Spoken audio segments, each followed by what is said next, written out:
Hello' everyone, কি খবৰ আপোনালোকৰ? আশা কৰিছোঁ চবৰে ভাল আৰু আপোনালোকৰ আশীৰ্বাদত মোৰ খবৰ একদম বিন্দাছ। আজি লং ভ্লগটো দিব ওলাইছোঁ দাদাৰ জোৰোণৰ ভিডিঅ'। আপোনালোকে ভিডিঅ'টো শেষলৈকে চাব বুলি আশা কৰি আজিৰ এই লং ভ্লগটো আৰম্ভ কৰিলোঁ। এনেদৰে আমি গৈছিলোঁ জোৰোণত।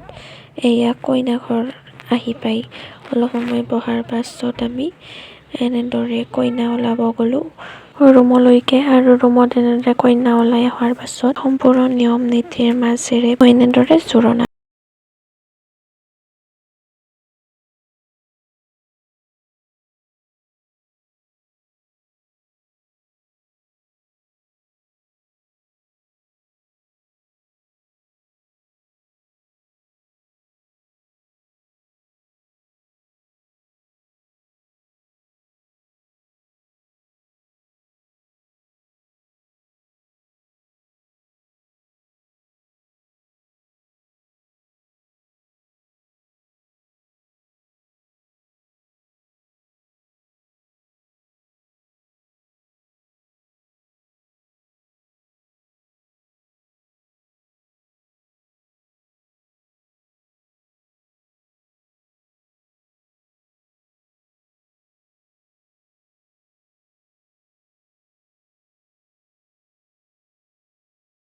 নিয়ম নীতিৰ মাজেৰে জোৰোণ দিয়া পৰ্ব অন্ত পৰিল। তাৰপাছত ৰাইজৰ সেৱা ল'লে এয়া কইনা মানে বৌৱে আহি আৰু শেষত এনেদৰে সকলোৱে ৰাইজক সেৱা জনাই ইয়াৰ ৰুচি আৰু বুটৰ দালি খোৱা হৈছিল। তো খাই আমিও এয়া বৌৰ লগত টনা আজৰা কৰি সকলোৱে একপি ফটো উঠি আমাৰো ভতিজাবোৰে হৈছিল, সেয়েহে আমি ওলালোঁ আৰু অহাৰ পাছত এয়া দৰা ঘৰৰ পৰিৱেশটো ৰাতি কি উখল মাখল চাওক, সকলোৰে নাচোন।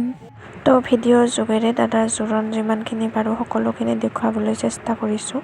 বাকী আপোনালোকে কমেণ্ট কৰি জনাব, ভাল লাগিলে লাইক কৰিব আৰু নতুনকৈ অহাসকলে চেনেলটো প্লিজ ছাবস্ক্ৰাইব কৰি দি লগতে থকা বেল বাটনটো প্ৰেছ কৰি থৈ যাব। আজিলৈ এৰিছোঁ, বাই বাই এভৰিৱান।